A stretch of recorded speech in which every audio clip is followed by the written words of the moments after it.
Yan. Ito po mga kababayan, ayan sabi, walang gutom, kitchen, food preparation, and food tasting.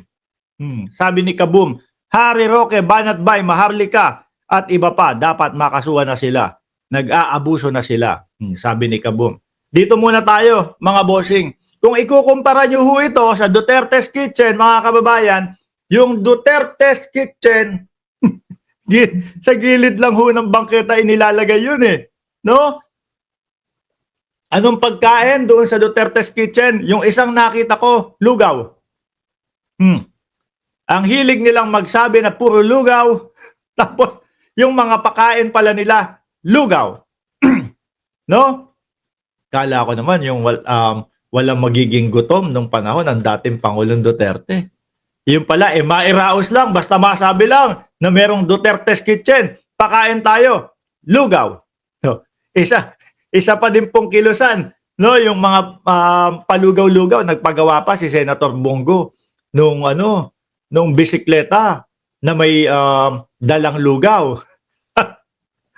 Ito po, makikita nyo ang kaibahan ng Duterte's Kitchen, mga kababayan, at yung walang gutom, no, na proyekto po ni First Lady Liza Marcos.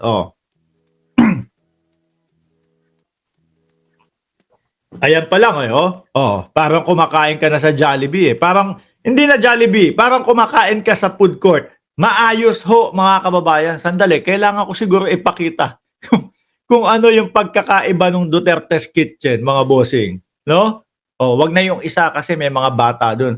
Ito tingnan niyo ho 'yan ha. Versus dito ho, mga bossing.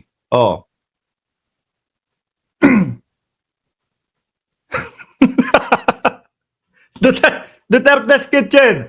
Ano kakainin dyan? Pantalon, maong.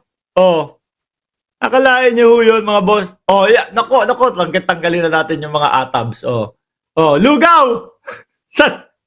Ano naman makukuha ang sustansya ho niyan, mga kababayan? Kung panay ho lugaw. Di ba? Kasi matipid ho yung lugaw. Kayayaan na lang yung pamigay nila. Samantalang ho dito, mga bossing, sa walang gutom, ayan.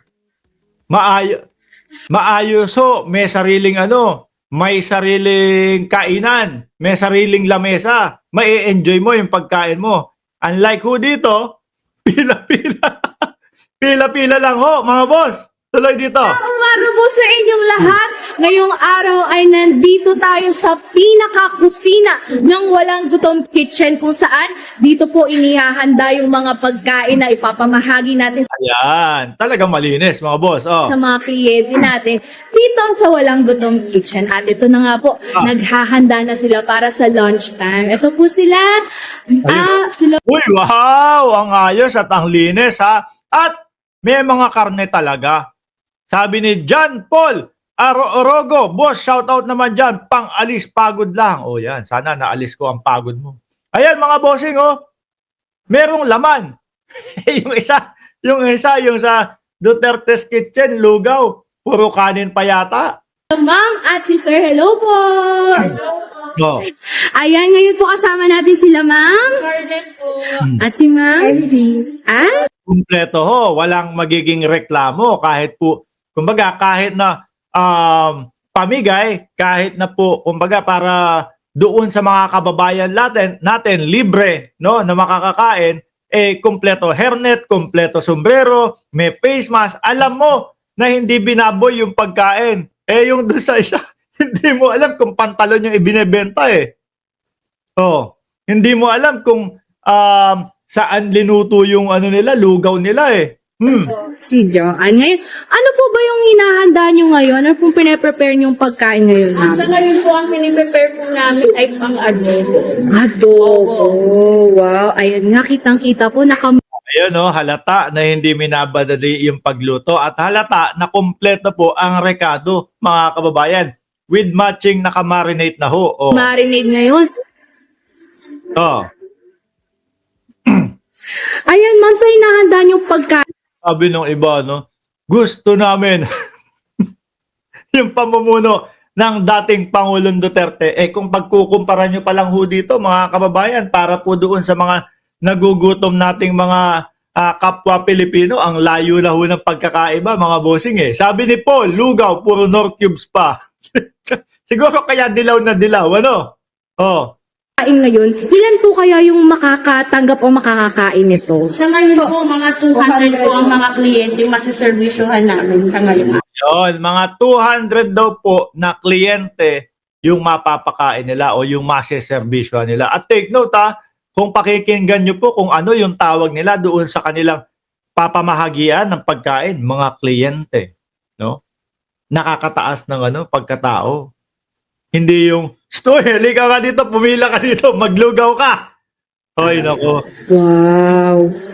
Ayan, thank you po sa inyo, sir. At ngayon naman, tingnan natin dito, mukhang marami-rami na rin silang natluto. Sir, ano po? Hindi lang isang putahe, sabi ni Shiro Kansaki, saan kaya yan? Walang gutom kitchen. Gusto ko rin pumunta. Natakam ako dito sa niluto nilang tinola, mga bossing. Alam nyo, kapag ka tinola ang usapan, paborito ko niluluto yan Paborito ko niluluto yan. Tsaka ang gusto ko kapag ka nagluluto ako ng tinola, mga boss, yung ang gamit ko, pampaalat, patis talaga. Ayoko nung ayoko nung asin-asin lang. Patis. O tapos yung imbis na sayote ang gamitin, papaya na hilaw. Ayan. Tapos with matching, ano pa ba yung nilalagay ko doon? Imbis na yung madami yan sa Pilipinas no? Na madali lang makuha Imbis na yun ang ilagay ko, ang gusto ko, dahon sili talaga. Yun yung totoo na tinola, mga kababayan. Kaya lang ayoko yung malunggay. Di ba yan yung sa tinola? Sa tinola, pag wala kang dahon sili, malunggay ang ilalagay mo. Pag wala kang papaya, ang ilalagay mo naman yung sayote. Ang gusto ko talaga ang nakalagay, dahong sili. Tsaka yung papaya na hilaw. Sarap yan, no? Tapos pampaalat, patis. Yan ang sarap. Naku, nagutom ho tuloy ako. Mamaya panangalian ninyo, baka mamaya tinola lahat ang ulam ninyo. Ano ba itong nakasalang dito ngayon? Ito po ay tinolang manok po, ma'am, kung saan sa mga walk-in po at mga beneficiaryo natin sa pag-abot at sa walang gutom, kitchen, ang makakakain po nito. Ayan. Wow! Ayun, Masustansya talaga yung hinahain nilang pagkain dito. Tatakam ka no? Tapos manok na Tagalog. Yun yung ayoko. No, sir? Pero alam ko po, madaming Pilipino gusto nila yung manok, yung native na manok. Sa akin lang, medyo ang tagal kasi lutuin. No? Makunat-kunat ang tagal lutuin. No? Pero masarap din ho yan. Tama kayo. Sa walang gutom Yes kitchen. po, kasi more on gulay po sila, yung mga donasyon ng iba't ibang mga kumpanya po. Wow! Ayan.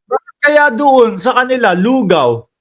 Tapos kanin lang. Wala bang nagdodonasyon sa kanila ng mga ganito? Kasi mga kababayan, pagka alam nyo na yung isang proyekto ay totoo, yung isang proyekto may pagmamahal talaga, no? Totoong pagmamahal do sa kapwa natin Pilipino, no? Pati ikaw may eengganyo na mag-donate nung mga sangkap Sabi ni Dalucia De Leon, may respeto po kasi si F.L. Lisa sa mga Pilipinong mahihirap man, kaya hinahainan ng malinis at makataong pagkain. Di po tinuturing na kaawa-awa ang mga tao. Correct, no?